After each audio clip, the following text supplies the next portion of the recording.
que trata o episódio 2? Aquilo que a gente já tinha avisado no final do 1. Não serve pra nada isso.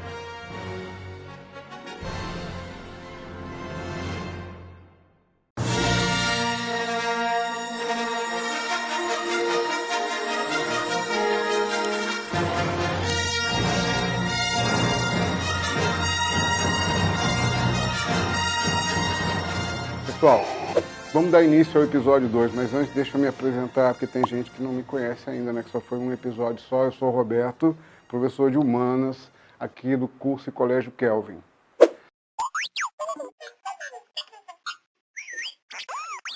Bom, gente, antes da gente retomar esse assunto e ir para o segundo episódio, né? O assunto que faz parte do segundo episódio, vamos relembrar que o objetivo aqui é prepará-los de uma forma mais adequada para que você seja capaz de resolver as questões específicas sobre Paraná que são comuns nas provas das universidades estaduais, né, e mesmo na Federal do Estado do Paraná, onde você tem questões específicas sobre o tema. Nesse segundo episódio, a gente tem que, antes de falar sobre o Paraná, procurar fazer uma análise do contexto geral. Nós temos que levar em conta que nós estamos aí na transição do século XVII para o XVIII, invadindo o XVIII, avançando até próximo do século XIX. Então vamos recapitular o primeiro episódio. O que é essencial dele? O primeiro episódio, a gente observa que o início do povoamento se dá com o garimpo de ouro, mas o povoamento efetivo, para valer mesmo, começa com a pecuária, que vai se alastrando gradualmente por aquelas regiões ali próximas da atual capital do estado do Paraná, que é Curitiba. Agora, para que a gente entenda bem, né, como é que se dá esse processo de ocupação daquilo que a gente chama de Campos Gerais, que corresponde aproximadamente ao platô do Primeiro Planalto e ao que é o Segundo Planalto hoje, né, do atual território do Paraná. Então, em primeiro lugar, nós estamos vivendo aí um período que vai do finalzinho do século XVII até o início do XIX. Então dá um pouco mais de um século aí, em que, nesse período, a principal atividade econômica responsável pelo povoamento desse território será a pecuária. Para ficar mais fácil compreender, né, esse processo de ocupação da região dos Campos Gerais, entre os quais o atual território do estado do Paraná, a gente precisa ter uma noção do que está acontecendo no cenário global.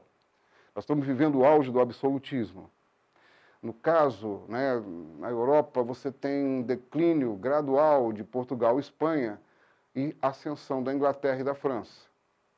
Num período em que, no caso de Portugal especificamente, nós temos a administração pombalina, coisa que a gente já mencionou no primeiro episódio, mas que é importante para que a gente possa compreender a relação que isso vai ter com o processo de ocupação mais efetiva do território paranaense. Então a gente tem que relacionar, o que é importante relacionar, que é fundamental.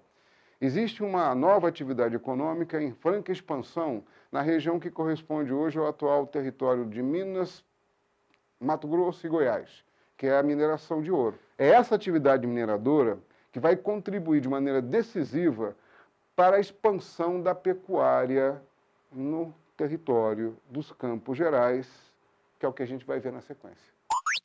Durante todo o século XVII, o domínio sobre a Bacia Platina continuava sendo prioridade na política externa do Estado português. A fundação da colônia de Sacramento, na foz do Rio da Prata, e os povoados dos Campos Gerais do Paraná representavam a ponta de lança dessa estratégia.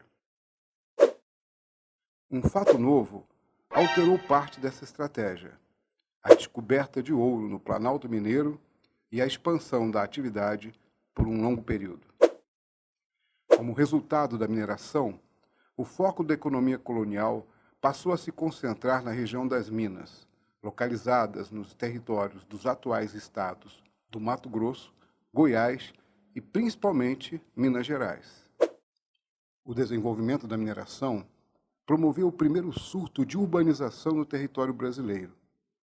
Embora essa urbanização tenha se concentrado na região das Minas e na Interlândia do Ouro.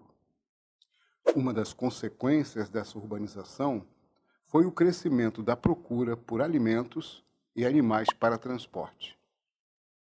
Essa demanda por animais de tração e carne seca impulsionaram a pecuária e, por consequência, a ocupação das vastas extensões dos campos naturais existentes nos territórios dos atuais estados de Santa Catarina e Rio Grande do Sul. Embora esse episódio tenha focado a vegetação campestre, né, essa vegetação de capim, que se estende por uma boa parte do território brasileiro, embora sempre em manchas pequenas, as manchas maiores, na verdade, a gente vai percebê-las na região sul, especialmente no Rio Grande do Sul, que você tem uma área bem extensa, constituída basicamente por gramíneas, região que ficou conhecida como Pampa, né, o Pampa Gaúcho, que na verdade se estende até a Argentina, Uruguai. Mas no caso do Paraná, se a gente for observar com mais atenção, dá uma olhadinha nesse mapa aqui, ó, e você vai perceber que existem outras formações vegetais. E o destaque principal são para as florestas. 80% aproximadamente do estado do Paraná era originalmente coberto por florestas. E dentro dessa categoria de florestas, a gente tem três tipos, né? Dois muito parecidos. A Mata Atlântica, que ocorre na faixa costeira, ali, basicamente na encosta da Serra do Mar, se estendendo até perto do litoral. E a outra é que é aquela formação florestal que ocorre no norte do estado. É um prolongamento daquela mesma floresta que ocorre ali no oeste, no interior do estado de São Paulo, pega a zona da Mata Mineira. Essas duas florestas, na verdade, estão em áreas distintas, mas têm semelhança muito grande. A floresta que se distingue das outras é a chamada Mata das Araucárias, ou floresta subtropical.